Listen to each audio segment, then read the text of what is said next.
الحمد لله ثم الحمد لله وما توفيقي وما اعتصامي إلا بالله. بسیارت ایتا گرنه اد بیجت اری درسته مروف قصتاوان مروفا بکت او اد بیجت ام غیبه زانن آنکو بیجت کاد صبحی چه بد چه نابد ام زانن یان هکر تشتکته هندا ببد یان ایکی دزی بد ام دبوتا اینن در چنکی ام غیبه زانن برصف نخیر ندرسته به هیچ رنگه که تو قصتا وان مروفا بکی چنکی اف مروفت هنه مروفت دروینن مروفت خرابن ادوین عالم بسر دا ببن اجبر پرتالک دنیای اجبر پارا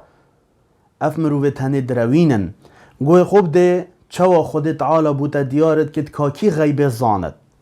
عالم الغیبی فلا يظهر على غیبه احدا هندی که خود تعالی عز وجل او زانای غیبه او عالم الغیب وجه هکر خود تعالی عالم الغیبت بوما دیارت کت کا کیه کی زاند وجه افرو که اوید بیجن ام غیبت زانن و آتبو بیجه فلا يظهر على غیبه احدا اوی غیبا هنه خود تعالی بو کس دیار ناکد وجه اول خود تعالی الوی آته وان مروفات دروینت درخد هر وصف پیغمبر علیه الصلاة والسلام ادبیجت لا يعلم الغیب الا الله کس غیبه نزاند الا خود تعالی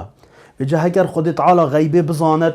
دوید مروف خو بهلت پیویا خود تعالی و قصد وان مروفا نکد او ادبیجت کاده بد کیده بد رسقیتا کاده ناجح بی ده ساقد بی کاده تشتیته هندا بی از دبوتا اینم در او حمید روات کن حتی مروف بچتا دفوان کسا اوید فالات خوینن و دستات خوینن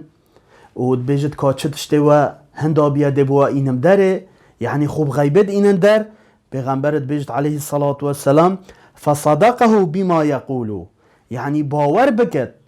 شوی تشتاوی گوتی بیجت فقط کفر بما انزل علی محمد بیجت اوی هنه ده کافر بد بوی چند ابو پیغمبری هاتی علیه الصلاة والسلام و جا اف کاره هنه قصد کرن آوان مروفا کاره که کفره تو خوش دیر بکه بوچی دا سرفراز بی دا دینتا بسلامت بد خود تعالی بیجتا کس غیبه نزاند الله خود تعالی